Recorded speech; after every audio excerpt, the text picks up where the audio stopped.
Hello प्यारे बच्चों, कैसे हैं आप सभी। उम्मीद करता हूं आप सभी लोग स्वस्थ हैं और अपना प्रिपरेशन बहुत ही बेहतरीन तरीके से कर रहे हैं। आप सभी लोगों ने थंबनेल को देखकर वीडियो पर क्लिक किया है क्योंकि कहीं ना कहीं आप भी चाहते हैं कि कम दिनों में हम लोग आरआरबी पैरामेडिकल वैकेंसी का प्रिपरेशन कर सकें। तो बिल्कुल बच्चों, आप सभी को परेशान नहीं होना है। इस वीडियो के माध्यम से मैं बिल्कुल क्लियर कर दूंगा कि 90 दिनों की रणनीति कैसी होनी चाहिए ताकि हमारे आरआरबी पैरामेडिकल में सिलेक्शन हो सके। मैं आपको यहाँ पे ये भी बताऊंगा कि मेडी साइंस ट्यूटोरियल के द्वारा क्या क्या ऐसी सुविधाएं आपको दी जा रही हैं ताकि आप लोग बिना किसी कॉस्ट के अपनी प्रिपरेशन स्टार्ट कर सकते हैं। और अगर आप हमारे चैनल पे नए हैं तो इसको सब्सक्राइब करिएगा, अपने दोस्तों में जरूर शेयर करिए ताकि इनको भी ये जानकारी मिल सके। और यहाँ पे हम लोग शुरू करते हैं। सबसे जो महत्वपूर्ण बिंदु होता है आपके कम दिनों में प्रिपरेशन करने का, या फिर हम कम कहें या फिर प्रिपरेशन ही कहें, तो उसके लिए आपका क्या होता है, आपका सिलेबस होता है।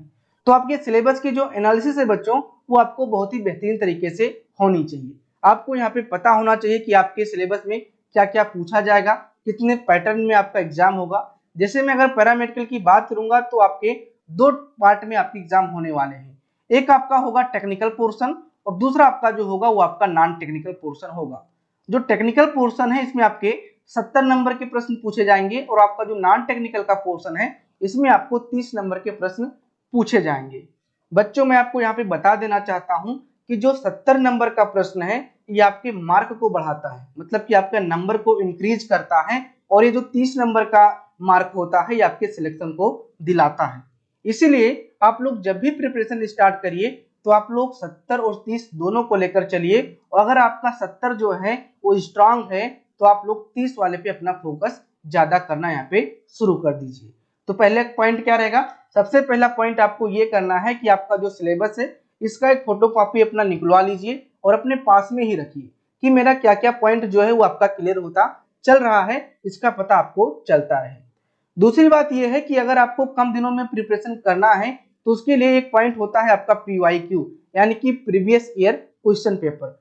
मतलब कि अगर आपको प्रीवियस ईयर क्वेश्चन पेपर एक दो मिल जाते हैं तो उसमें क्या करना है, आपको ये एनालिसिस करनी है कि कहाँ से आपके जो MCQ हैं वो ज्यादा पूछे जाते हैं और हमारे MCQ का पूछने का जो लेवल है वो कैसा होता है।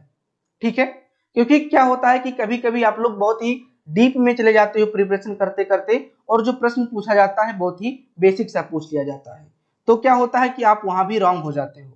और कभी कभी एक पॉइंट ये होता है कि मान लीजिए आपने माइक्रोबायोलॉजी और हेमेटोलॉजी दोनों को बहुत ही अच्छे तरीके से पढ़कर तैयारी किया और पता चल रहा है कि आपके क्लिनिकल पैथोलॉजी और बायोकेमिस्ट्री से ज्यादा MCQ पूछ लिया गया है। तो इसके लिए आपका जो PIQ है वो बेहतरीन तरीका यहाँ पे आपका हो जाता है आपके प्रिपरेशन के लिए। तो हमारा जो आरआरबी पैरामेडिकल का PIQ है, जिसमें लैब टेक्नीशियन का जो PIQ है, मेरे चैनल पे पड़ा हुआ है, जाके आप लोग देख लीजिए, या फिर मैं इसको डिस्क्रिप्शन बॉक्स में भी डाल दे रहा हूँ, जाके प्रीवियस ईयर पेपर को देख लीजिए और वहां से पता करिए कि आपका जो पेपर है उसका लेवल यहाँ पे क्या रखा गया है।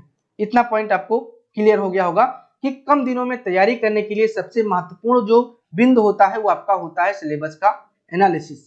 ठीक है, दूसरी बात यहाँ पे क्या आपको करनी होती है, दूसरी बात हमने यहाँ पे मेंशन की है ज्वाइन क्रैश कोर्स। बहुत ही इंपॉर्टेंट पॉइंट हमने मेंशन की है बच्चों। मैं यहाँ पे ये नहीं कह रहा हूँ कि आप हमारा क्रैश कोर्स ज्वाइन करिए या फिर किसी और का क्रैश कोर्स ज्वाइन करिए, मैं केवल मैं आपको बता रहा हूँ कि join crash course. Crash course होता क्या है, क्रैश कोर्स एक ऐसा कोर्स होता है जो सारे सिलेबस का ना एक शॉर्ट रूप होता है। मतलब कि जो सिलेबस आप 1 ईयर में कवर करते हो वो आपका कितने महीनों में क्लियर हो जाता है, वो आपका 3 से लेकर 4 महीनों में आपका ये क्लियर हो जाता है। जैसे आपने मान लीजिए DMLT किया है, ठीक है, आपने DMLT या BMLT किया। अब DMLT आपका 2 ईयर का कोर्स है, ठीक है, 2 ईयर का एकेडमिक कोर्स है। तो आपने क्या किया, आपको एकेडमिक में 2 वर्ष में आपको बेहतरीन तरीके से पढ़ाई करनी है और अपने जो क्रैश कोर्स होता है इसमें आपको 3 से 4 महीने दिए जाते हैं, 3 से 4 महीने प्रिपरेशन कराई जाती है। और जो मेन टॉपिक होता है, जो मेन आपका कह सकते हो कि 1 लाइनर होते हैं, ये आपकी इसमें क्लियर कराए जाते हैं। तो आपको क्या ज्वाइन करना है, आपको ज्वाइन करना है तो ही केवल क्रैश कोर्स ज्वाइन करना है। आपको जो लॉन्ग टाइम वाले कोर्स है उनको ज्वाइन नहीं करना है, क्योंकि आपको बहुत सारे ऐसे कोर्स मिल रहे होंगे जिनकी जो वैलिडिटी है 1 ईयर 2 ईयर या फिर 3 ईयर है। तो भाई देखो, जब ये जो कोर्स हमारा है अगर 3 वर्ष में पूरा ही हुआ है तो हम इसको 4 महीने में कैसे पढ़ पाएंगे, बिल्कुल नहीं पढ़ पाओगे। अगर आप केवल लेक्चर ही अटेंड करते हो ना तो एक बेहतरीन तरीका नहीं होता आपके प्रिपरेशन का। अगर आप ये चाहते हो कि मैंने एक कोर्स ले लिया और कोर्स से मैं लेक्चर पढ़े जा रहा हूँ और मेरा प्रिपरेशन हो रहा है, तो बिल्कुल ये आप गलत फहमी में हो। आपका प्रिपरेशन बच्चों नहीं हो रहा है, आप गलत दिशा में जा रहे हो। क्यों? क्योंकि मैं अभी आपको आगे बताने वाला हूँ। इसलिए मैं आपको ये रिकमेंड करूंगा कि आप क्रैश कोर्स को ज्वाइन करें, जो कि कम समय में आपका जो प्रिपरेशन है वो आपका करा दे रहे हैं, सारे सब्जेक्ट का, सारे सिलेबस का। ठीक है, 1 to 3 वाले में अगर आप फंसोगे तो आपका क्या होगा कि आप लंबे में चले जाओगे। अगर आपका कोई 3 साल बाद या फिर 2 साल बाद, 1 साल बाद आपका एग्जाम होता, उसके लिए आपका ये कोर्स क्या होता, बेहतरीन होता। ठीक है, तो इस पे आपको थोड़ा सा ध्यान में रखना है। अगर मैं यहाँ पे बात करूंगा कि क्या हमारे यहाँ कोई क्रैश कोर्स है, तो बिल्कुल बच्चों, अगर हम बात करेंगे अपने लक्ष्य बैच की, तो एक क्रैश कोर्स के जैसा ही आपका ये बैच है, क्योंकि इसकी जो वैलिडिटी है केवल 8 मंथ रखी गई है। और 8 मंथ में अगर मैं बात करूंगा तो 8 मंथ भी आपका ज्यादा हो जाता है। 6 मंथ में आपकी पूरी सिलेबस समाप्त हो सकती है और इसका प्रिपरेशन भी आप 6 मंथ में कर सकते हैं। और इसमें वो सभी सिलेबस मेंशन किए गए हैं जो आपके लैब टेक्नीशियन के लिए इंपॉर्टेंट है। बस ध्यान रहे मैंने क्या कहा, ये हमारा जो शॉर्ट टाइम का बैच होता है, इसका यही फायदा होता है कि जो हमारे आगामी वैकेंसीज होती हैं उनके लिए आपका ये बेस्ट होता है। इसमें आपको लाइव और रिकॉर्डेड दोनों थ्योरी क्लासेस मिलती हैं। टॉपिक वाइज आपको एमसीक्यू लेक्चर मिलता है, अट्रैक्टिव पीडीएफ नोट्स मिलता है और 20+ मॉक टेस्ट यहाँ पे मिल जाते हैं। अगर मैं बैच के प्राइस की बात करूंगा तो जो ऑफरिंग वाला प्राइस है, यानी कि ऑफर में जो प्राइस चल रहा है वो आपका 1000 है और 1000 में आपको 8 महीने की वैलिडिटी के साथ आपको ये मिल जाएगा।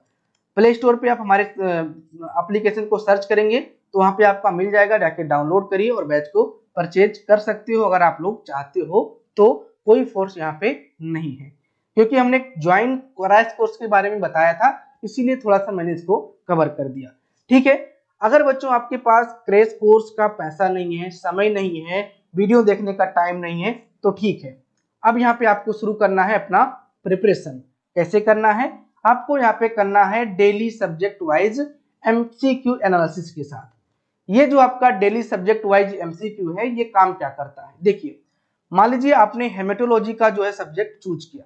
ठीक है, मान लीजिए यहाँ पे हम आपको प्रिपरेशन करा रहे हैं हेमेटोलॉजी का। अब हेमेटोलॉजी का जो बेसिक पॉइंट है वो क्या होता है? मान लीजिए कि हेमेटोलॉजी का जो बेसिक से बेसिक आपका जो टर्म है आपका वो ब्लड है। ठीक है, क्लियर है, ब्लड है। तो मैं क्या करूंगा कि आपको मैं ऐसे एमसीक्यू दूंगा जो ब्लड में जो है मेन ब्लड आपका कवर हो जाए, एक आपका एमसीक्यू बना दूंगा। दूसरा मैं बना दूंगा आपके एक फंक्शन से, तीसरा मैं बना दूंगा प्लाज्मा से, ठीक है, और एक मैं बना दूंगा सेलुलर एलिमेंट से। यानी कि 4 एमसीक्यू मैं आपको यहाँ पे दिया हूँ। ठीक है, इस ब्लड वाले चैप्टर से या फिर हेमेटोलॉजी में 4 एमसीक्यू दिया और आपका जो पूरा ब्लड है वो आपका क्लियर हो जाता है। कैसे क्लियर हुआ? मैं केवल टिक लगाने की बात नहीं कर रहा हूँ, मैंने यहाँ पे मेंशन किया है सब्जेक्ट वाइज एमसीक्यू एनालिसिस। जब आप एनालिसिस करोगे चीजों का तो आपको क्या हो जाएगा, एक कह सकते हो कि बहुत ही बेहतरीन तरीके से आपका प्रिपरेशन हो जाता है।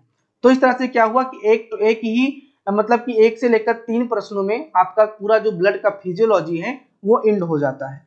इसी तरह से मान लीजिए कि एंटीकोगुलेंट का बात आया, एक एमसीक्यू मैंने एंटीकोगुलेंट की लगाई और उसमें जितने भी प्रकार के एंटीकोगुलेंट है उनसे जो इंपॉर्टेंट पॉइंट है उसको हमने क्लियर कर दिया। तो इस तरह से आपका एक एक जो पॉइंट है वो आपका क्लियर होता रहता है। और ये जो सुविधा है मैं अभी आज से इस सुविधा को लागू किया हूं, क्योंकि मैंने टाइम टेबल बना दिया है और इसी तरह से आपका जो प्रिपरेशन है वो आपका यहाँ पे स्टार्ट होगा। देखिए, अगर मैं बात करूंगा संडे को हमारा कौन सा सब्जेक्ट रहेगा, तो लाइव एमसीक्यू हो सकता है, मतलब किसी भी सब्जेक्ट का लाइव एमसीक्यू होगा और साथ में यहाँ पे जीके भी आपका कवर कराया जाएगा। देन अगर मैं टेक्निकल पोर्शन की बात करूंगा तो इधर आपको टेक्निकल पोर्शन दिखेंगे। जैसे कि मंडे अगर मैं बात करूं आज के दिन तो आपका माइक्रोबायोलॉजी, ट्यूसडे के दिन आपका हेमेटोलॉजी, वेडनेसडे के दिन आपका हिस्टोपैथोलॉजी और आपका साइटोलॉजी, थर्सडे के दिन आपका बायोकेमिस्ट्री और आपका क्लिनिकल पैथोलॉजी, फ्राइडे के दिन आपका जनरल साइंस और सैटरडे के दिन आपका एनाटॉमी और फिजियोलॉजी का क्लास यहाँ पे अपलोड होगा। फ्री रूप से आपके यूट्यूब पे ये अपलोड होगा, बेहतरीन तरीके के एनालिसिस के साथ आपका ये अपलोड होगा। और साथ में मैं आपको बता देना चाहता हूँ इसका जो नोट्स तैयार होगा, मतलब कि जो पीडीएफ नोट्स तैयार होगा, ये आपको हमारे टेलीग्राम पे मिल जाएगा। टेलीग्राम का जो लिंक है डिस्क्रिप्शन बॉक्स में दिया गया है। टेलीग्राम का चैनल भी है और टेलीग्राम का ग्रुप भी है, दोनों आप लोग यहाँ पे ज्वाइन कर सकते हो। दोनों प्लेटफॉर्म पे आपको मटेरियल मिल जाया करेगा।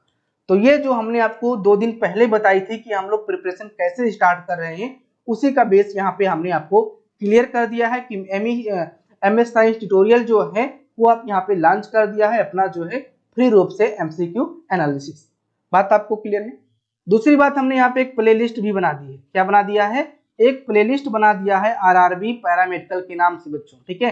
RRB पैरामेडिकल या फिर लैब टेक्नीशियन के नाम से हमने एक प्लेलिस्ट क्रिएट कर दिया है। जितने भी MCQ आपके इसमें होंगे उसमें चले जाते रहेंगे। तो आप अगर आप ऐसा लग रहा है कि हमने क्लास नहीं लिया है, हमें जरूरत है, तो आप प्लेलिस्ट ओपन करिए और एक एक क्लास आपको वहां पे मिल जाएंगी। देखिए, इससे पहले जो हम लोग क्लास कर रहे थे वो हम लोगों ने 24 नंबर के लेक्चर तक कर लिया था, जिसमें हम लोगों ने कुछ सब्जेक्ट वाइज भी MCQ सॉल्व किए, कुछ मिक्स MCQ सॉल्व किए। लेकिन अब क्या होगा, जो आज से आपका MCQ शुरू होता है उसमें हम लोग लेक्चर नंबर 1 से स्टार्ट कर रहे हैं।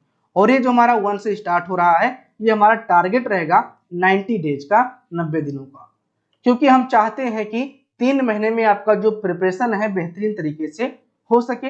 अगर 3 महीने या फिर 4 महीने में आपका एग्जाम हो जाता है तो बेहतरीन है, अगर नहीं होता है तो इस पढ़ाई को हम लोग कंटिन्यू रखेंगे।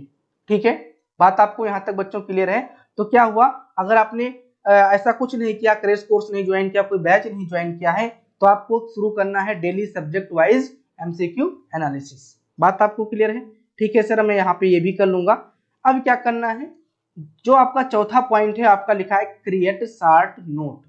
देखिए बच्चों, MCQ पढ़ लेना और PDF को प्राप्त कर लेना कोई बहुत बड़ी बात नहीं हो जाती है, क्योंकि PDF से आप कतई पढ़ नहीं सकते हो, केवल आप देखोगे फिर उसको हटा दोगे, उसमें आपका कुछ फायदा नहीं होने वाला है।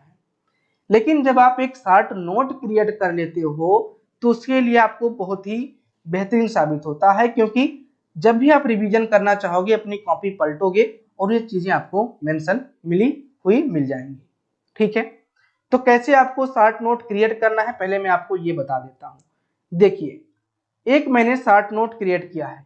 जब भी मैं आपको कोई भी MCQ का एनालिसिस कराता हूं तो वहीं पे मैं एक शॉर्ट नोट तैयार कर लेता हूं।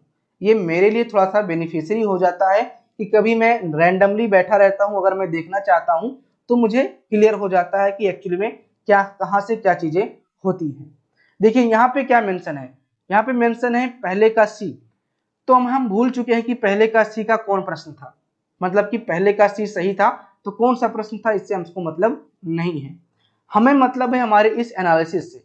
जैसे कि हमें ये लग रहा है कि जो पहला का C आंसर गया था वो कहीं ना कहीं टिश्यू प्रोसेसिंग से पूछा गया प्रश्न था, और टिश्यू प्रोसेसिंग में मैंने मेंशन कर दिया fixation, decalcification, dehydration, clearing, infiltration, embedding. उसके बाद में हमने माइक्रोटोमी मेंशन कर दिया। तो हमारे क्या होगी, जो हमारा स्टेप था ये हमारा यहाँ पे मेंशन हो चुका है। फिर हमने क्या किया, देखो हमने यहाँ पे कर दिया कि जो हमारा डिहाइड्रेशन है, डिहाइड्रेशन वाले कौन कौन से एजेंट है, जैसे कि जाइलिन हुआ, कि सॉरी जाइलिन नहीं, आपका जो डिहाइड्रेशन का एजेंट है जैसे कि अल्कोहल हुआ, एसीटोन हुआ, डायसोन हुआ। फिर हमने यहाँ पे ले गए क्लियरिंग एजेंट का एक नोट्स बना दिया जिसमें हमने बताया कि टालुलिन, क्लोरोफॉर्म, जाइलिन। तो इससे क्या होता है, इससे आपका जो एक एग्जाम्पल है, जो एक कॉन्सेप्ट है वो आपका क्लियर होता चल रहा है। तो आप एक कॉपी लीजिए और कॉपी में इस तरह से मान लीजिए हमने देखिए लिखा हुआ है लेक्चर नंबर 22, मतलब कि 22 का ये एक्सप्लेनेशन था और हमने इसको क्या क्या मेंशन कर लिया। तो इसी प्रकार से आपको क्या करना है, कॉपी क्रिएट करनी है और उसमें जो भी लेक्चर आप लोग पढ़ रहे हो, ठीक है, जो भी लेक्चर आप लोग यहाँ पे पढ़ रहे हो उसका एनालिसिस जो है करते रहना है, मतलब कि जो नोट्स हैं उसको आपको क्रिएट करते रहना है। एक काम आप और कर सकते हो, आप जो कॉपी लीजिए वो कम से कम 20 रुपए वाली लीजिए और 2-3 कॉपी ले लीजिए। 2-3 क्या, आप हर एक सब्जेक्ट की कॉपी ले लीजिए, मतलब कि 100 रुपये आपको खर्च करना यहाँ पे पड़ सकते हैं। जैसे कि मान लीजिए आपका हेमेटोलॉजी का क्लास हुआ, क्योंकि मैंने अपने ही चैनल पे बता दिया कि किस तरह से आपका प्रिपरेशन होगा, सब्जेक्ट हमने बांट दिया है डे बाय डे का। तो मान लीजिए जिस दिन आपका हेमेटोलॉजी वाला क्लास हो तो आप क्या करिए, हेमेटोलॉजी वाला ही कॉपी लीजिए और उसमें उसका एनालिसिस कीजिए। तो जब आप रिवीजन करेंगे ना तो थोड़ा सा और बेहतरीन हो जाएगा। जैसे कि माइक्रोबायोलॉजी का टाइम है तो माइक्रोबायोलॉजी वाले कॉपी में अपना यहाँ पे जो है शॉर्ट नोट क्रिएट करिए, तो बहुत ही बेहतरीन तरीका हो जाएगा आपके रिवीजन के लिए बच्चों।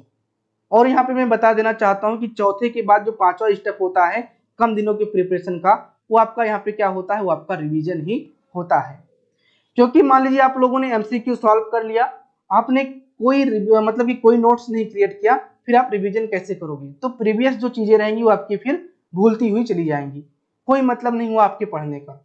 तो ध्यान रखिए कि रिवीजन बहुत जरूरी है, और रिवीजन आपको इस प्रकार से करना है कि मान लीजिए कि आप आज दूसरा वाला क्लास अटेंड करने जा रहे हैं। जैसे मान लीजिए आपने पहला कल किया था और आज अब यहाँ पे आप दूसरा क्लास अटेंड करने जा रहे हैं, तो क्या करना है आपको, दूसरे क्लास से पहले ही अपना जो पहले वाला क्लास था उसका जो भी हमने नोट्स क्रिएट किया था उसको अच्छी तरीके से पढ़ लेना है। और इससे क्या होगा कि आपके दिमाग में बार बार वही चीजें चलती रहेंगी और आपको फिर से वो भूलेगा नहीं। तो ये रिवीजन जो है ना एक रामबाण का काम करता है आपके प्रिपरेशन के लिए। तो रिवीजन बहुत जरूरी है, शॉर्ट नोट भी बहुत आपका जरूरी है, क्योंकि जब तक आपका शॉर्ट नोट नहीं रहेगा तब तक आप लोग रिवीजन नहीं कर पाओगे। देन उसके बाद में आपका क्या है, उसके बाद में आपका जो लास्ट पॉइंट है, लास्ट स्टेप है, वो आपका है मॉक टेस्ट का। ये जो मॉक टेस्ट की बात है ना बच्चों, ये आपका कब काम आएगा, ये आपके यहाँ पे कम से कम नहीं तो 2 मंथ पे आपका काम आएगा। ठीक है, मान लीजिए आज से हम लोग प्रिपरेशन स्टार्ट कर रहे हैं तो इसके 2 महीने बाद आपका जो मॉक टेस्ट है ये आपको काम में आने लगेगा। और ये मॉक टेस्ट काम क्या करेगा, मान लीजिए कि आप लोगों ने आज अपना प्रिपरेशन स्टार्ट किया, लगातार आप लोगों ने 2 महीने तक प्रिपरेशन किया, तो जब आपके सामने स्क्रीन पे कोई एमसीक्यू आएगा, जैसे कि आपका एग्जाम भी सीबीटी के माध्यम से होता है और उसी बेसिस पे आजकल के जो एप्लीकेशन है वहां पे मॉक टेस्ट चलते हैं, तो क्या होगा जब आप मॉक टेस्ट सॉल्व करने जाओगे तो वहां पे आपको पता चलेगा ना कि मेरा कौन सा पॉइंट जो है अभी वीक है, क्या हमने पढ़ा, क्या सर ने पढ़ाया और क्या एमसीक्यू हमें सॉल्व करने को मिल रहा है, मतलब कि जो हमने पढ़ा था वो हम सॉल्व कर पा रहे हैं या फिर नहीं कर पा रहे हैं। तो इसका आप लोग वहां पे एनालिसिस करोगे। और अगर आपको लगता है एनालिसिस में कि मेरा हेमेटोलॉजी थोड़ा सा वीक जा रहा है तो इस पर आपको थोड़ा सा और प्रिपरेशन करना पड़ेगा। अगर आपका माइक्रोबायोलॉजी वीक जा रहा है तो उस पर आपको और प्रिपरेशन करना पड़ेगा। नॉन टेक्निकल वीक जा रहा है तो नॉन टेक्निकल को थोड़ा सा और आपको देखना पड़ेगा। और इस तरह से आप लोग पहले तो आप ये देखोगे कि मेरे में क्या कमी है, फिर आप कंपेयर करोगे अपने अगले वाले बच्चों से कि मेरी जो रैंकिंग है वो कहाँ पे चल रही है, क्या है हमारी जो रैंकिंग है वो कहाँ पे चल रही है, ज्यादा मैं पीछे हूँ या फिर ज्यादा मैं आगे हूँ। क्योंकि जो मॉक टेस्ट होता है किसी भी प्लेटफॉर्म पे अगर आप मॉक टेस्ट करते हो, ठीक है, जो आपके ऑनलाइन प्लेटफॉर्म है वहां पे टाइमिंग भी बहुत ही मायने रखता है कि कितने टाइम में आपने मॉक टेस्ट को सॉल्व किया है, उस पर भी आपका जो है रैंक बनता है। तो इस तरह से कई सारे एनालिसिस आपके हो जाते हैं मॉक टेस्ट के द्वारा। क्या सर आप भी हमें मॉक टेस्ट प्रोवाइड कराओगे, तो बिल्कुल, अभी मैं आपको जस्ट मॉक टेस्ट नहीं प्रोवाइड करा रहा हूँ। इसका एक रीजन ये है कि अभी आपका कोई जरूरत नहीं मॉक टेस्ट को सॉल्व करने का। हाँ, 1-2 मॉक टेस्ट किए आप देख सकते हो अपने एनालिसिस के रूप में कि हाँ मेरा जो है पोजीशन कहाँ पे है, मेरी तैयारी कहाँ पे है, इतना केवल एक टेस्ट के द्वारा आप यहाँ पे देख पाओगे। लेकिन जो मॉक टेस्ट का मेन टाइम आएगा वो आपका आएगा 2 मंथ के बाद या फिर 2 मंथ पे। और मैं आपको ये वादा करता हूँ कि 10 आपको मॉक टेस्ट है वो आपको प्रोवाइड कराऊंगा। ठीक है, 10 मॉक टेस्ट मैं आपको प्रोवाइड कराऊंगा। और ये जो 10 मॉक टेस्ट है ऐसा नहीं है कि एकदम से फ्री रूप से रहेगा, आपका इसका थोड़ा सा प्राइस देना पड़ेगा, लेकिन सबसे मिनिमम प्राइस आपका यहाँ पे देखने को मिलेगा। अगर मैं बात करूंगा कि एक मोबाइल के रिचार्ज की, तो उससे भी कम मैं बच्चों आपको ये मॉक टेस्ट दूंगा, ये पूरा 10 का 10 मॉक टेस्ट दे दूंगा। लेकिन अभी नहीं, 2 महीने तक आपको प्रिपरेशन बेहतरीन तरीके से करना है, कुछ अपना प्रिपरेशन हो जाए, कुछ हमारे दिमाग में भूसा घुस जाए, भूसा नहीं घुसेगा, कुछ ज्ञान घुस जाए, ताकि हमारा जो प्रिपरेशन है फिर हम मॉक टेस्ट की तरफ बढ़ेंगे। ठीक है, तो इस तरह से आपको 5 स्टेप में अपनी प्रिपरेशन करनी है। और अगर आप लोग इस 5 स्टेप से अपना प्रिपरेशन कर रहे हैं तो 90 दिन में आप लोग महारथी हासिल कर लेंगे बच्चों, ये मेरा वादा है। अगर जो हमने स्टेप बताए हैं अगर आप उसको फॉलो कर रहे हो, डे बाय डे फॉलो कर रहे हो, तो आपका यहाँ पे बेस्ट हो ही जाएगा, कोई भी रोक नहीं सकता है। ठीक है, तो इस तरह से हमने आपको जो पॉइंट बताए, क्या क्या बताया, एक बार मैं आपको रिवीजन करके बता देता हूं। मतलब रिवीजन का मतलब यह है कि स्टेप स्टेप बाय फिर से बताऊंगा कि आपको करना क्या है। देखिए, पहला पॉइंट है क्या, पहला पॉइंट आपको यही देखने को मिलेगा हमारा कि एनालिसिस सिलेबस। भाई बिल्कुल अपना सिलेबस जो है एक बार फिर से जाओ देखो कि हमारे सिलेबस में है क्या। फिजिक्स जो है वो भी क्या पढ़ना है, क्या हमें साइकोलॉजी भी पढ़ना है, क्या हमें फिजियोलॉजी भी पढ़ना है, इसको जाके एक बार देखो। ठीक है, नॉन टेक्निकल को थोड़ा सा एनालिसिस करो कि करंट अफेयर है तो कितना हमें पढ़ना है, कैसे आ सकता है, ये खुद से एनालिसिस करो। और दूसरा PYQ यानी कि प्रीवियस ईयर पेपर जो है हमारे डिस्क्रिप्शन बॉक्स में लगा दिया हूं मैं, जाके आप लोग इसको चेक कर लो कि प्रीवियस ईयर का पेपर आपका कैसा आता है। ठीक है, देन ज्वाइन क्रैश कोर्स। अगर आपको क्रैश कोर्स ज्वाइन करना है करो, नहीं करना है बिल्कुल मत करो, कोई फोर्स नहीं है। फिर आपका daily subject wise MCQ analysis, ये हमारे यहाँ से शुरू हो रहा है, इस पे आपको फोकस करना है। और हमने टाइम टेबल दे दिया है। हम यहाँ पे कम्युनिटी प्रोसेस नहीं, कम्युनिटी वाले बॉक्स में भी आपका जो है सिलेबस डाल दूंगा, मतलब कि टाइम टेबल डाल दूंगा, इसको देख लीजिएगा, बार बार आप इसको रिपीट कर सकते हैं। उसके बाद में आपका क्या मिलेगा, मतलब कि create short note. Short note आप बिल्कुल क्रिएट करिए। अगर आपको देखना है कि हमारा शार्ट नोट सही से क्लियर हो रहा है या नहीं हो रहा है, मतलब क्रिएट हो रहा है कि नहीं हो रहा है, तो आप हमारा जो टेलीग्राम है ना उसमें फोटो खींच के भेज दो, मैं आपको रिप्लाई कर दूंगा कि आपने शार्ट नोट सही से क्रिएट किया है या फिर नहीं किया है। और इससे अन्य बच्चों पे भी प्रभाव पड़ेगा कि हाँ ये बढ़िया शार्ट नोट है, इसी तरह के हमको भी पढ़ाई करनी चाहिए। तो थोड़ा सा जब आप अपने में ही कंपटीशन बढ़ाओगे तो पढ़ने में और भी मजा आने लगता है। ठीक है, उसके बाद में हमने आपको दिखा दिया कि कैसे शार्ट नोट क्रिएट कर सकते हो। देन रिवीजन, एक क्लास पढ़ने से पहले प्रीवियस वाले क्लास का आपको रिवीजन करना ही करना है, तभी आपका बेस्ट यहाँ पे रिजल्ट आएगा। और लास्ट में जो मॉक टेस्ट है वो आपको तो मिलेगा ही, और मॉक टेस्ट का हमने आपको फायदा बता दिया है। ठीक है, तो बच्चों इस तरह से आप लोग 90 दिनों की प्रिपरेशन कर सकते हैं। और 90 दिन में आप लोग कट डाउन जरूर रखिएगा कि मेरा आज 1 दिन बीत गया, हमारा आज 2 दिन बीत गया, और इससे क्या होगा, आपका जो प्रिपरेशन है और भी मन लगेगा अपनी प्रिपरेशन करने में। ठीक है, तो ठीक है बच्चों, आज के लिए इतना ही, मिलते हैं अपने किसी नेक्स्ट लेक्चर में। तब तक के लिए अपना ख्याल रखिएगा, स्वस्थ रहिए, मस्त रहिए। Thank you.